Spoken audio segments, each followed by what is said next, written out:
All right, good afternoon, everyone. My name is Tim Trottier, and I'm the Chief Executive Officer at Springview Hospital. I have been in that role for now starting my 6th year, and I still kind of think of myself as the new guy, but it's been 6 years. Really excited to be here before you today. Presentation on what we refer to as our annual State of the Hospital update. I want the community to know as much about our facility as you possibly can. And to begin with, our mission at Springview Hospital, and we always like to let folks know this, making communities healthier. Something Carrie Truitt came to see me about a couple weeks ago is the Educational Foundation, where we're giving money to teachers to compete for grants to do things in their classrooms.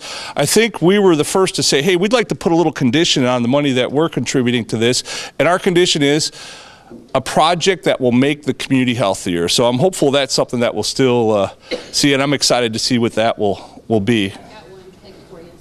Awesome. I can't wait. Thanks, Carrie. So that's our mission. Our vision, we want to be a place where people choose to come for health care, a place where physicians want to practice, and a place where employees want to work. That's what we're about at Springview. The things that we say about ourselves, number one, first and foremost, the patient always comes first. If we're doing something, we've got to be able to tie it back to how is this good for the patient. That's what we're about. We take care of our physicians. We're huge physician advocates, and then we also take care of each other. Healthcare is not an easy field.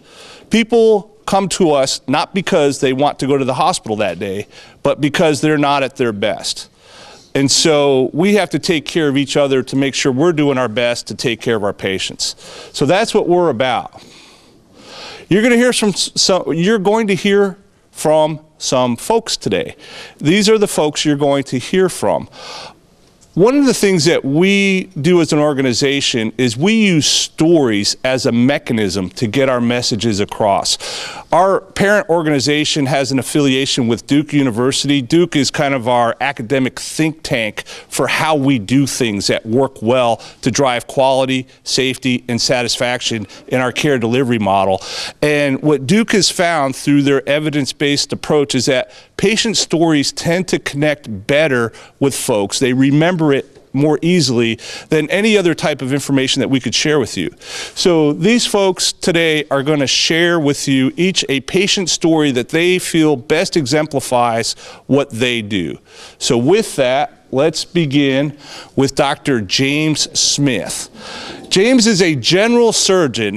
Well, what does a general surgeon do? They kind of work from here down to here. That's where they live, in that part of the world. So with that, James, they're all yours. Thank you. Well, I'm James Smith, obviously. I kind of look still like that, if I kind of tilt my head the right way. So, I think before I get into the specific patient I was going to talk about, part of the reason I feel like I'm here in particular, there's some standard things that general surgeons do at every hospital, such as taking out somebody's appendix, taking out somebody's gallbladder while you're all having your cobbler, and things like that. Hernias, that's commonplace work for a general surgeon, pretty much any hospital you go to. But one of the things that we over the last few years hadn't been doing very much of, or as much as maybe we could have been doing around here, are the bigger, more involved, maybe you could say more complex procedures, such as taking care of people with breast cancer, taking care of people with colon cancer, so that they can stay close to home and stay right here where their family is. Their family doesn't have to go back and forth to with a longer drive to see their loved ones. Over the last few months, we've also started having a few more of the middle of the night, holy cow, we need you right now, this is an emergency. And we had kind of gone a long time without those things happening. And I think it's partly because the reputation of the ER is getting better and better. There's more people in the community who have had a more complex surgery and have done well. And so they're come into the emergency room because they feel like they can stay here. And honestly, the hernias and the gallbladders and things, it's not that they aren't rewarding, but it's all of a sudden something's really wrong, and then that person ends up getting better and getting up and walking home. to their car and going home, staying in their community. That's way more fulfilling for me. So actually the patient that I was going to, I'm glad she ended up not coming, but she actually kind of wanted to come herself. But the patient I was going to talk about is a 72-year-old who we did a standard regular screening colonoscopy on her, just type of thing everybody's supposed to do when she turned 50, not expecting to find anything. And unfortunately for her, it turned out she actually had what looked like probably a cancer in one section of her colon. We did a biopsy on it, came back cancer. I sat and talked to her about it, and she decided she wanted to stay here to have it done. So that was actually 3.5 months ago now. Went through the surgery just fine, had no significant issues afterwards, went home a couple days after her surgery actually, because she's 72 and very healthy, exceptionally healthy. But as part of the, okay, now what do? We know you've got a cancer, we've taken it out. Now we need to figure out, is the rest of you okay? Has this cancer gone anywhere to any other organs? Do we need to worry about any of that? So part of the workup for that, we found out she also had something that didn't look right in one of her breasts. And so she came in to see me. We biopsied it. It came back as a breast cancer. So as far as we can tell, the two things are completely unrelated. However, she needed both of them taken care of, and she had her breast cancer removed here. And she had her IV put in for her chemotherapy. We did that here also. And right now, anyway, she's doing great. Tired, knocked down maybe a peg or two just on her energy level, but she's doing fantastic. On the one hand, I kind of wish she was here. Most of you would probably know her. But she's also, you could tell she's happy. Like, she's thankful, and she never had to leave to go through any of these things. And some of this stuff was some big stuff. And, you know, those are the times when I feel like, okay, all of that school and stuff was actually worth it, when you're helping somebody like that. But you're going to kind of hear from me a little bit later too when we get to wound care, because it's one of the other things that I am doing here. But anyway, that's my little patient testimonial. Thank you, James. Isn't that better than me just talking a bunch of numbers and graphs and stuff? All right, Dr. James Smith. Next up is our surgical podiatrist, Dr. Jared Malin. So Jared works from the knee down, actually below the knee all the way down. That's where his workplace is. So with that, Dr. Malin. Thanks. First of all, I just want to thank everybody in the audience today. My family's kind of bounced around the country. I come from a really small town in the West, originally in Idaho, and in Pennsylvania, we were a little worried at times just about, you know, coming from a religious background and wanting our kids to be raised with faith, and it's just refreshing to be with you and have a prayer before we eat. In Pennsylvania and in Philadelphia, where I was at before, that wasn't allowed, and it got to the point where I felt like an outcast, and I couldn't, you know, practice my belief system. So it's been a real great experience to worship with you, to treat you and your families, and really to feel welcome. So thank you so much for that. My subspecialty involves foot and ankle care. A lot of it delves into orthopedics, but also I do treat wounds as well. The patient experience I'd like to share with you has actually changed as of last night. I was watching the Channel 18 news, and a patient of mine was up there. And this young man is 40 years old, and unfortunately he had fallen into addiction and was admitted to the Isaiah House about 6 months ago. While he was at the Isaiah House in Willisburg, this individual broke his ankle and came into the ED. And I was tasked with the opportunity, first of all, and the challenge to fix his ankle, but to reconstruct this fractured ankle without any serious pain medication. We couldn't use opioids because of his heroin addiction. So I have to give credit to the entire staff, our surgical nurses, and especially our anesthesiologist, who was able to provide sufficient anesthesia that I could fix his ankle fracture, reconstruct his ankle, repair his ankle without any serious opioid or heavy opioid pain medication.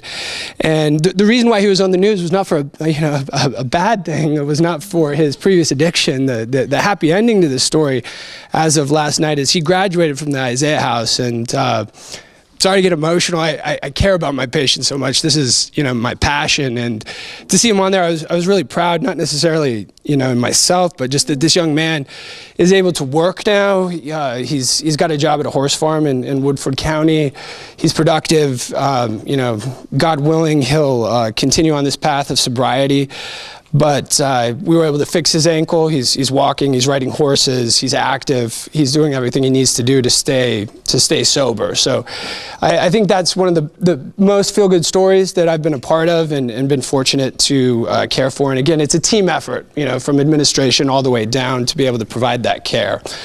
On a lighter note, probably the most important thing I can do is, check grandma and grandpa's diabetic feet. That's who we see the most of. But if there's a surgical need, that is my passion, and what I stay up at night and what I think and pray over. So thank you so much, and we'll turn the time back to Tim. All right, thank you, Jared.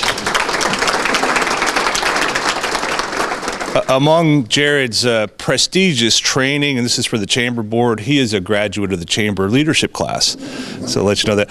I want to tell you a quick cool story about Jared. When we first recruited him here to the community, the first time Jared presented to our medical staff, and he is the first surgical podiatrist in the history of our hospital to come be on our medical staff.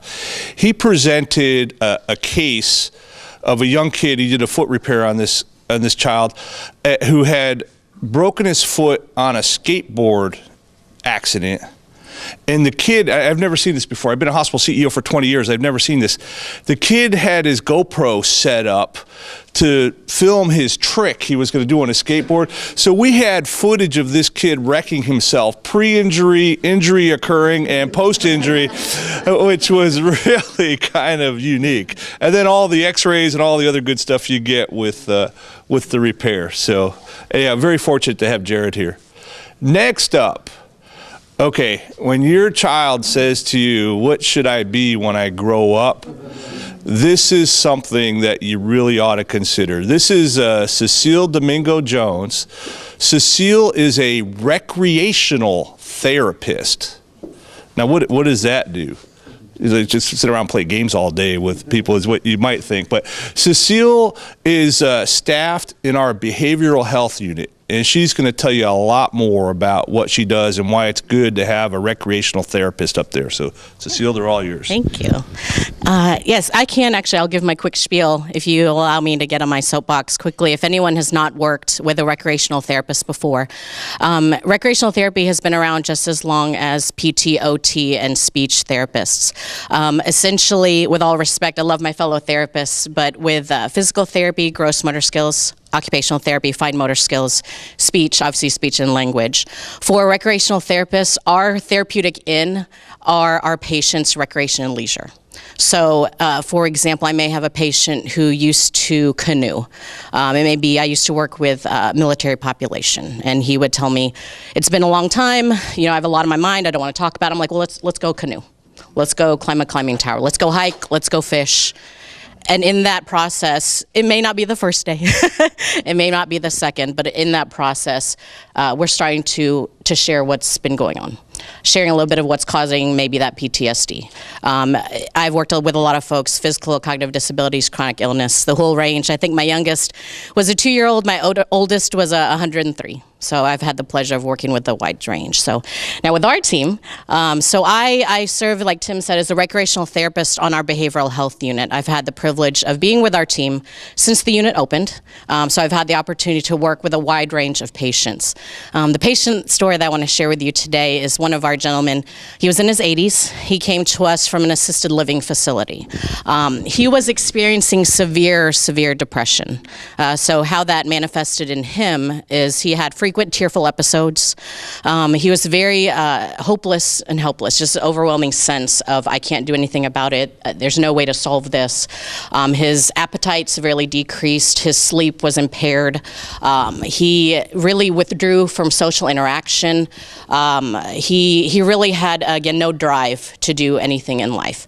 When any of us, just think of it this way, even when we are distressed, even when we're overwhelmed, and you find yourself not being able to cope with that, your bodies tend to go into this survival mode. So I'm sure have all heard of fight or flight. So this gentleman did not have the flight mechanism. He did not try to run away from his family or his friends or his assisted living facility. But the fight mechanism did come into play.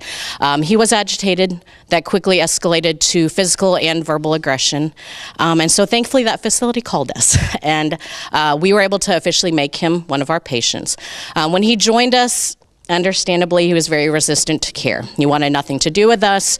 Medications, I don't know, what are you going to do to me? He's questioning that. Group therapy, one-on-ones, I don't think so. We were trying to help him reestablish his routine. He said, I don't care. I don't need to take a shower. I don't need to brush my teeth. It doesn't matter anymore. Why should I do any of that? We are an inpatient acute unit, which means we are designed to be a short stay facility. So within a number of days, and with a lot of support and teamwork, and obviously a lot of hard work from this patient, he got to a point where he was taking his medications consistently. He was increasingly participating in groups and one-on-ones. He was processing through what happened, what was the trigger, what got me to this point in my life.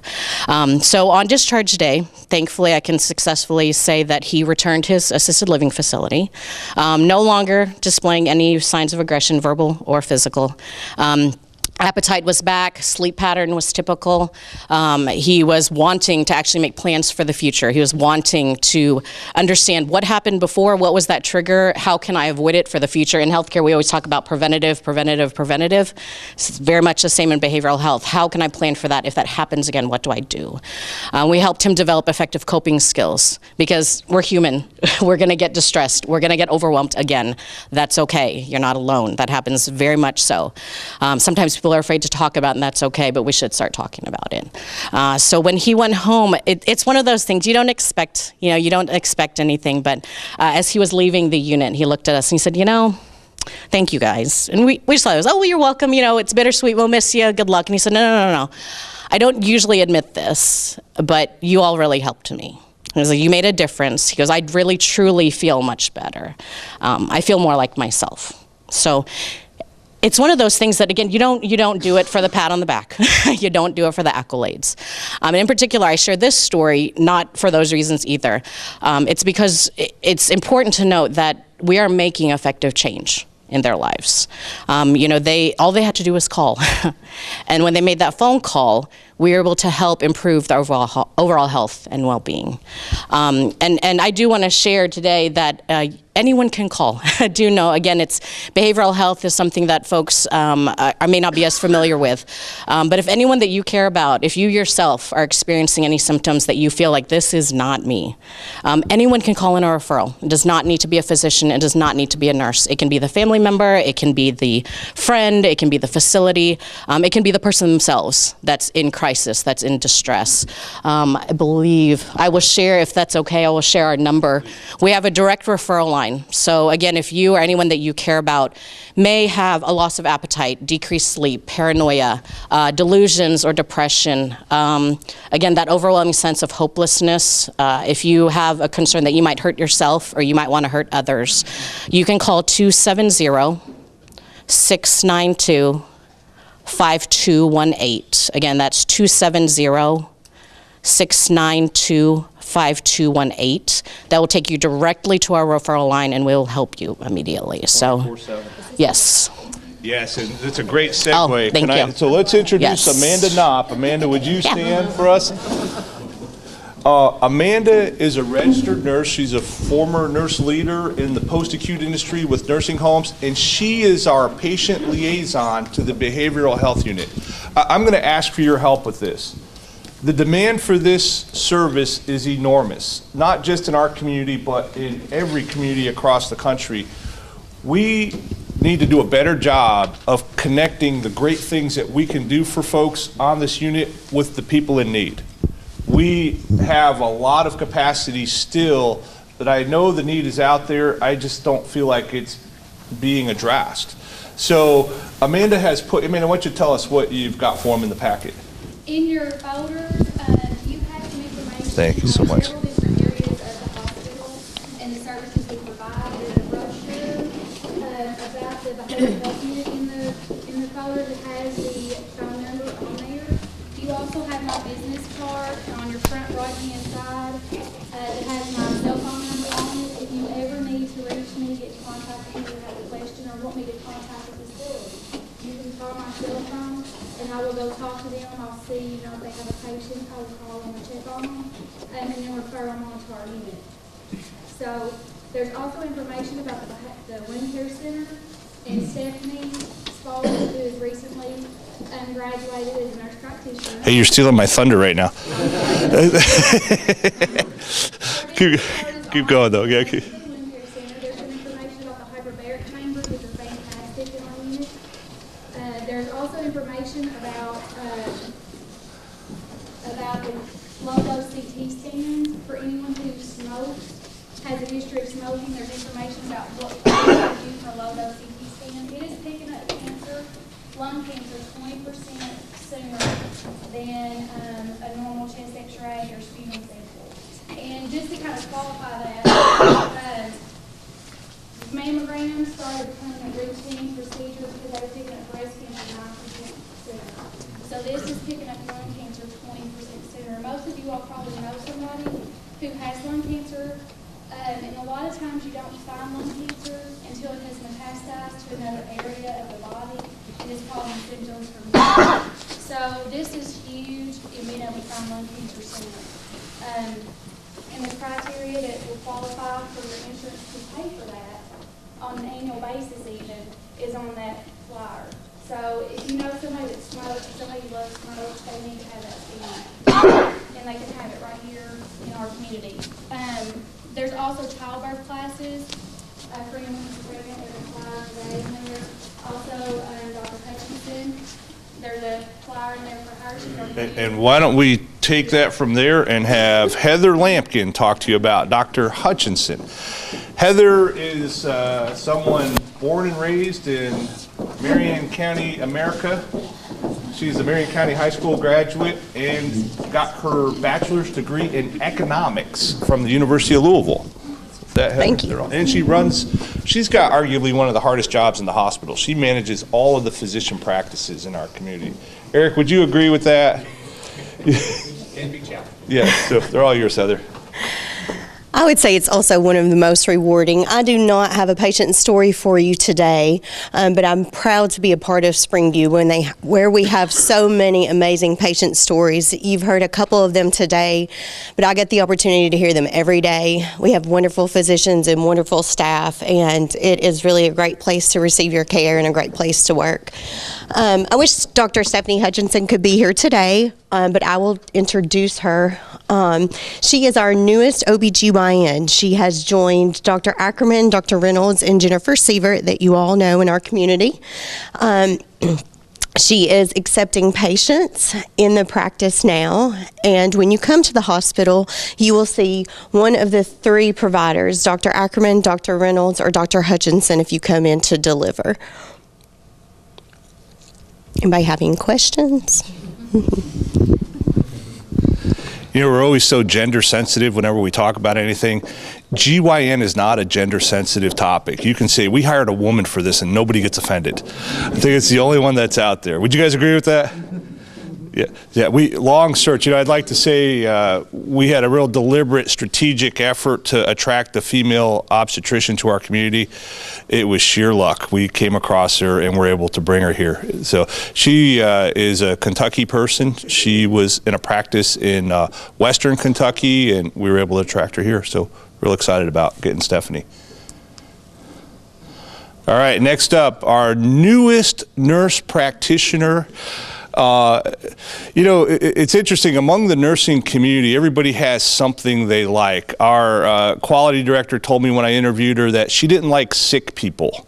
She was an OB nurse. We have OR nurses, we have ER nurses, we have med-surg nurses.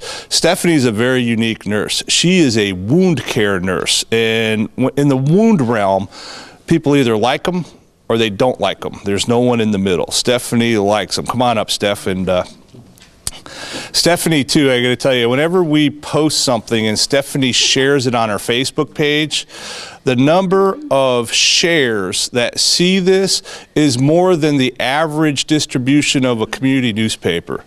It's amazing. Yeah. So with that, Steph, they're all yours. Thank you. Most of you guys know me here. I'm Stephanie Spalding. I have been a wound ostomy nurse specialist for about 13 years. I've done inpatient at Springview consult-wise, and I've always had a full-time job, and then I would do my hospital consults after hours or on weekends or holidays.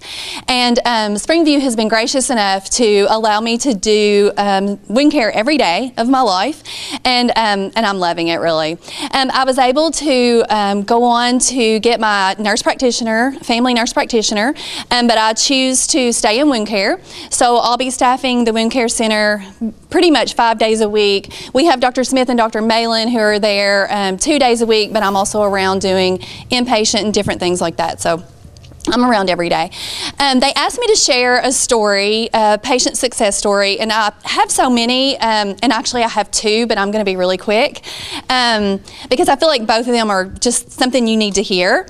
My first one is about a 56-year-old woman who was referred to us from a Campbellsville podiatrist, and he called us and said, I've been working with this lady for months, and I can't get anywhere with her, and would you guys want to try it? So we're like, yeah, sure, send her over. So she came over. She had this ginormous wound on the bottom of her foot. She was a diabetic, and she also had osteomyelitis, which is a bone infection. Lucky for her, we have 2 brand new hyperbaric chambers in our center, and osteomyelitis is one of the indications for them to receive hyperbarics. So we scheduled her. She was a patient that we worked with Dr. Malin as well. She was his patient, and we scheduled her for 30 treatments in our hyperbaric chamber. We also started advanced wound care on her wound. Put her in a total contact cast, which is something that, it's a walking cast that takes the pressure off of their feet whenever they walk. And at 21 dives, her wound was closed over, and we decided to do another MRI on her, and when it came back, she was negative for osteomyelitis and her wound was healed. So at 21 dives, she was discharged. That was about 2 to 3 weeks faster than what we had expected. So I still see her when I go to Campbellsville. She works at a restaurant over there. She's back to work. She's living her best life, taking care of her grandkids, going to ball games, and she's super happy, and she's like a walking billboard for us. So I had to mention her. And also we have an 83-year-old patient who had been in Louisville Hospital for a hip replacement. He was actually from Washington County, and they referred him to us. There was a family member that knew me and called me and said, hey, is there any way that you can take a look at my uncle? And he had been in Louisville Hospital. He had developed a stage 4 pressure ulcer. That means it's to the bone on his backside. And the first thing he said to me when he came was, you know what, I go to every Washington County football game, and I need to get back to the football games because we're going to be starting up. I think it was he came to us about September, and he was like, I need to get to the football games. So can you get me there? And I was like, yes, we can. So we got his nutrition in order.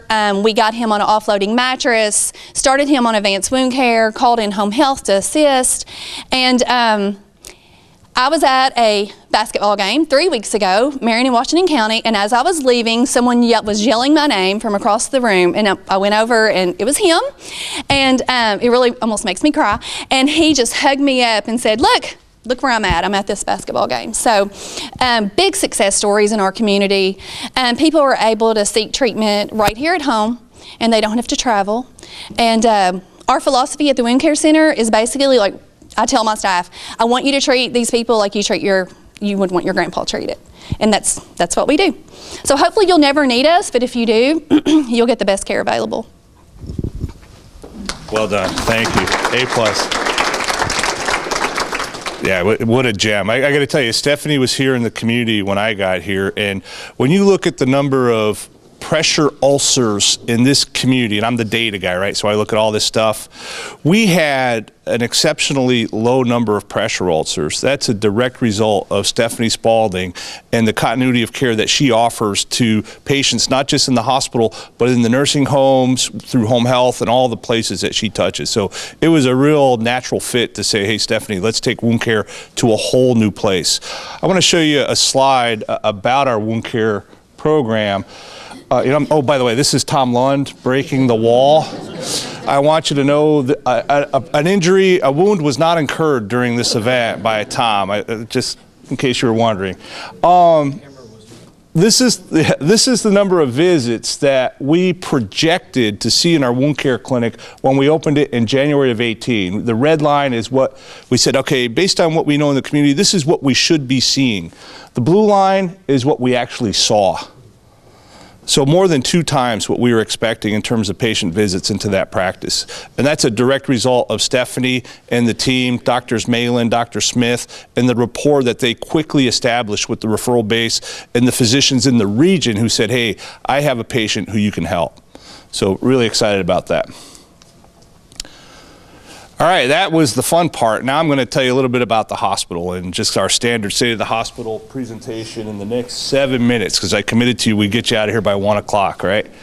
So let's talk about the hospital. First of all, our hospital board of trustees, this is a community-based board. They are a decision-making board for our hospital, and we're very fortunate to have the caliber of individuals that we have serving on our board. In the room with us today, on our board, Rodney Lanham, our board chair. Rodney? I told him when he came in he'd have to tell a joke, but I was only kidding, so he doesn't have to tell a joke. Hal Good, who was at that basketball game, I'm sure, on the radio. That Stephanie. And then our very own Tom Lund as well. So some of our board members there. Let's talk about our hospital in general, just how we look. About 19% of the surplus cash that we generate at our hospital is from inpatient services. About 81% is from outpatient services. It's just kind of how we are. We have a strong outpatient service, and these numbers reflect that. Nationally, if I were to guess, and this is just kind of the hospitals that I've been exposed to and the numbers I look at, it's probably 60% outpatient, 40% inpatient. Ours is 81-19. Among the outpatient areas, if you break it down further, the emergency department makes up about 43% of our outpatient business. It's truly the front door to our hospital, and we'll talk a little bit more about that. Outpatient imaging, x-rays, MRIs, ultrasounds, nuclear medicine, scans, echoes, all those make up about 28%. Outpatient surgeries make up about 22%, and then 7% is everything else on the outpatient front. The emergency department, you guys, if you've been to presentations in the past, either here or other places, you know that about 3 years ago, we started the billboard campaign. You all know when anybody goes to the emergency department, what's the thing you want to have happen the most? Get in there quickly. Yeah, go. Was he there? Oh, wonderful. Did we do okay? We take this so seriously that we're willing to put our time on a billboard, real time, what the door-to-doc time is, average over the last 4 hours, updated every 15 minutes. So there's an internet feed going to that billboard and going to our hospital webpage. That's a screenshot of our webpage showing the current door-to-doc time in our emergency department over the last 4 hours, the average updated every 15 minutes. That's how serious we are about getting you in quickly. What better way to achieve quality than getting to see the doctor sooner? And that's what we're all about. When I got here in January of 2014, our average door-to-doc time was about 40 minutes. So we really rallied a team to say, let's focus on this. We set a goal for ourselves. You know, if you don't measure, how do you know if you're winning, right? If you don't keep score, how do you know if you're winning? And so we started really looking at this. We set a goal of 20 minutes. We did really well. You can see when flu hit, we popped up a little bit. In January of 2017, we said, you know what, we're doing it. Let's raise the bar on ourselves. Let's do even better than that. So we changed our goal to 14 minutes. And you can see for the last couple months, we're hitting it. You can see when flu hit. So we feel like we've got really strong focus on this, and we feel like we can achieve your goals of getting in quickly most of the time. So, looking at average visits per day, just to kind of give you a feel. So by month, the average number of patients that we see in a given day in our emergency department, back in 2009, it was 36. In 2014, we went from 39 average per day in 13 up to 46 in 14. Any guess what happened? Medicaid expansion. Kentucky adopted Medicaid expansion through the Affordable Care Act, and people who were not being treated, these were sick people, just weren't pursuing care because they didn't have the means to pay for it, pursued care, and they pursued it in our emergency department. So we not only saw sick people showing up to the ER, we saw sick people getting admitted, we saw sick people having surgery. I mean, these were really sick people. So we held that. We held that through 2016, and then we saw urgent care enter our community, which is a good thing. Anytime access to care is increased, it is good for the community and it's good for our hospital. So we saw, we were kind of wondering, we saw fast-paced show up, said, what's that, how's that going to affect our emergency department? Really, if you believe these numbers, 2 patients a day fewer come to our emergency department than what we've seen historically, who I believe are going to urgent care. There's another dynamic, and it's harder to quantify this, but I believe prior to 2017, there were a lot of folks, and you guys probably know folks, if not yourself even, that said, you know, because of what my insurance requires me to pay, I need to be seen. I can't get into the physician office. I'm going to go to the urgent care. And prior to fast-paced being here in 17, you'd leave the community to go to an urgent care clinic. We knew a number of folks that would do that. When you left the community and you needed an x-ray, or you were actually too sick for urgent care, you needed to go to the emergency department, those folks weren't always being referred to us. They were going somewhere else. With urgent care now in our market, we're seeing more patients getting x-rays, getting lab work, being referred back to the doctor office. So those dynamics, even though we lost 2 patients a day in the ER, I think we're gaining even more on the outpatient side of things. So a real interesting dynamic. We were kind of scratching our heads wondering, how is this gonna look with all these folks here? And I'll give you some more information. It's my plug for, we're always trying to get the word out about how can we let folks know the good things that we're doing. We've got this in the works. This is brand new, by the way. I haven't even showed my folks this yet. You hadn't seen this. My friend Hal Good, who serves on our board, has these, you've seen these vans running around town, the CATS vans. Anybody ever take the CATS van to the airport? You have one, yeah, I have 2. I'm the best one, I take it all the time, I love them. Great service. We are going to wrap the white CATS van with marketing material. And that's what one side will look like, and that's what the front and rear will look like. We thought it'd be cool to do it like the ambulance do and put it, so when you look at it in the rearview mirror, you can see the hospital, it'll look correct.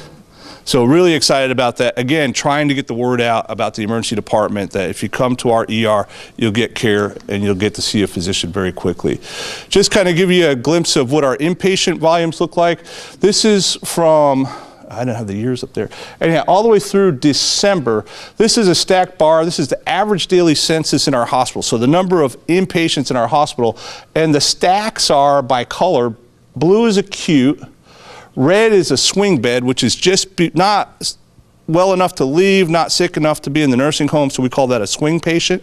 That's the red. Yellow's OB, and then orange is behavioral health. So you can see what, if you look at this trend line going up, you can see what behavioral health has done in terms of keeping folks in our hospital and keeping our hospital effective at meeting a community need to help people be healthier or making our community healthier. Physician recruiting. Without doctors, we can't do what we do, so we have to have doctors. This is a list of the some pictures of the doctors that we recruited recently. James, I still count you as new. Is that okay? Yeah. So you can see, do you guys know these guys? Everybody, John Turner, of course. You guys, this is Ben Angel. Ben, raised here in Marion County, urologist. James Smith, who you met. This is Dr. Sajid. He's our psychiatrist, does a very fine job. Dr. Kelly Diatley, our newest physician added to the community. She's in with the FEMA group, taking on a lot of Dr. Brian Scott's patients since Brian retired. And then, of course, Heather introduced you to Dr. Stephanie Hutchison. I always like to talk about our gains and losses with physicians. Here you can see a quick snap of where docs who've left us, docs who we've recruited to replace them, and hopefully nothing new up there for anybody. Talked about earlier, fast pace coming into the community. Real interesting dynamic over the last year and a half, 2 years. We had a number of practices join our community separately from the hospital, which is very unusual. We are allowed to do a lot of things for practices to help them come into the community. Despite that, these folks said, you know what, we see such opportunity in this community, we're going to come on our own. And these are the folks who joined us here recently in our community. Newest practice right next to the Walmart is the One Cross Clinic, which is a nurse practitioner. They open Monday. Yeah, Stephen Hall, who is a nurse practitioner we recruited out of the Army to our Springfield practice, is going to be working with One Cross, and we're very excited for him to be a part of that. One of the things I do, I'm charged with bringing physicians to the market. I'm the point guy for that. I'm the one who does it. We have a lot of tools that we use to say, how many doctors should you have? And it's a much larger tool than what I have on the screen before you that involves every discipline. I carved out just primary care for you to say, how many primary care doctors should there be in our community? And based upon the tool, and this is a robust tool based on algorithms and all kinds of things involving acuity level of the community, population, all those things that come into play, we are short 5.4 physicians in Marion and Washington counties. This is before Dr. Salem passed away. So really 6.4. So still a lot of capacity. And Eric, this is the slide I wanted you guys to see. Still a lot of capacity and a lot of demand for primary care physicians. And we are very good at recruiting, and this is top of my list for 2019 is to bring more primary care to our community. One of the things that we do in our community, doctors who are here who are independent, that say, you know what, I went to medical school, I didn't go to be a business person, I went there to heal the sick. More and more physicians are saying, look, I want to be employed. I want somebody else to deal with how to bill third-party payers, how to run an office, how to work with employees. I don't want to do any of that. We're seeing that more today with physicians than ever before. You guys all deal with millennials. You guys know the millennials. Christina, I know you deal with them because you don't give participation trophies, right? We talked about that. It's no different for doctors. The doctors coming out of medical training today are millennials, and all of the dynamics, arguably even more strongly among doctors and non-physicians in the millennial category, all those attributes are in place. So we've got to be really, really smart about how we meet the demands of these folks and keep them making our community healthier. I always show this slide, and this is one I'm going to ask for your help with. We keep track of people from here who are somewhere learning to be a doctor. And it is our intent to bring them back here once they become a doctor. Now, if they don't have a spouse, we'll help them find a spouse from here. Or if whatever it is they need to come back here and be a doctor, we will help them with those needs. So anybody on this list or anybody who you are aware of from here who's not on this list that we need to add to this list? And there's a lot of things we can do as a hospital. What about Ben's sister? She's already coming, right, John? Is she? We'll get her on there. We'll get her. George's sister was in. She's an undergrad. Yeah, we've got her. Yeah, once they enter medical school, that's when we grab them. Yeah, thank you though. We know. Yeah, good deal. Yeah, so that's our goal. And there's a lot of things we can do as a hospital to help them financially through medical school, so that in exchange for their commitment to come back here and be a doctor. That's my spiel for you guys. Let's see. Oh, I went 7 minutes over. Sorry. Any questions for me or anyone you heard from today? Did you guys like the patient story thing? Yes. Is that a good way to do it? Yes. Yeah, wonderful. Well, with that, Tom, thank you very much, and we appreciate you guys letting us present today. Thank you, Tim. Every project